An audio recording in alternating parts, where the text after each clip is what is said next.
This is going to be the most serious interview you've ever done in your entire lives. Noeline, Taurua and Deborah Fuller, thank you for joining me. I'm actually a little scared of you guys.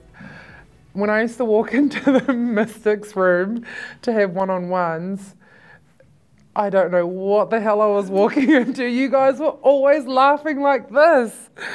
It was highly uncomfortable, just like right now. But Noels, so you're lucky enough to be able to coach the Sunny Coast Lightning, yes, and now the Silver Ferns. I feel like everyone asks you, you know, what the difference is and how you handle it, but I just want to know, is it actually more refreshing than you think?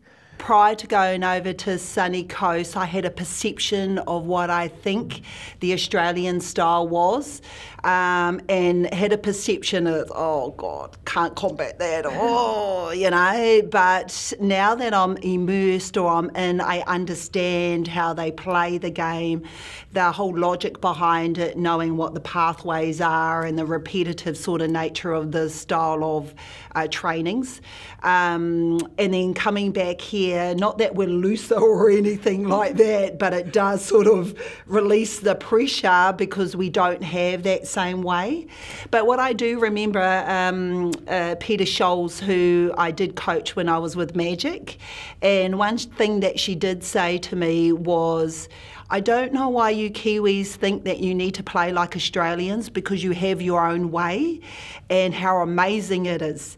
And at that time I didn't understand it, but to the degree that I do now.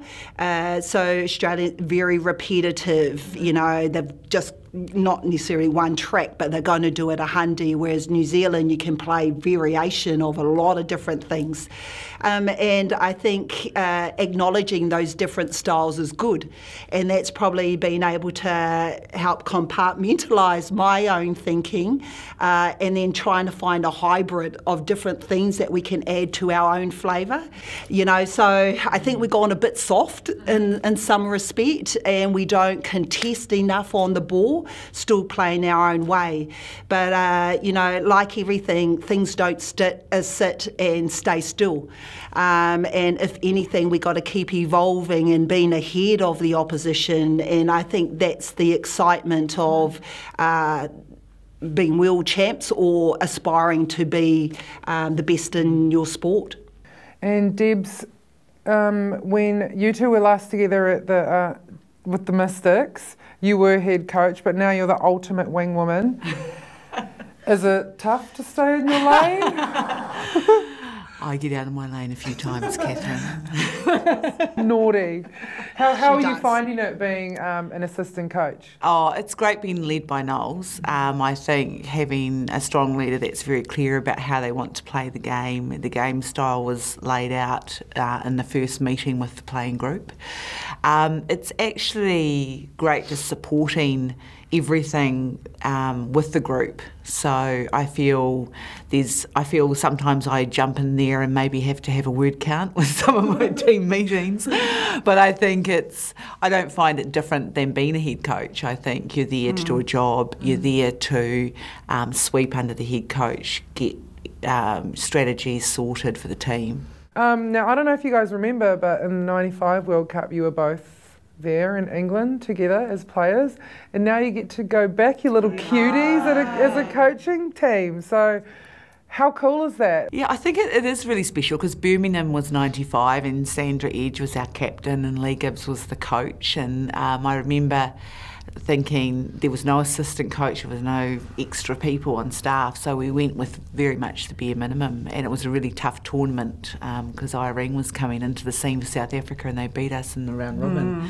So going back to Liverpool now, it is quite cool that we're going back, as coaches. And so going into this Netball World Cup, I think the expectation of the Silver Ferns is huge, and the journey that the Silver Ferns have had over the last couple of years, I guess, have created this kind of angst towards the team, and I guess this massive cloud of what are you going to produce for us? We all want to know what's going to happen. Is that because social media is such a beautiful pain in the arse, do you think that's very misled, and that you know your focus, you know what you need to do, and that there is no outside pressure, or is it attributing to some of the things that are happening in the group?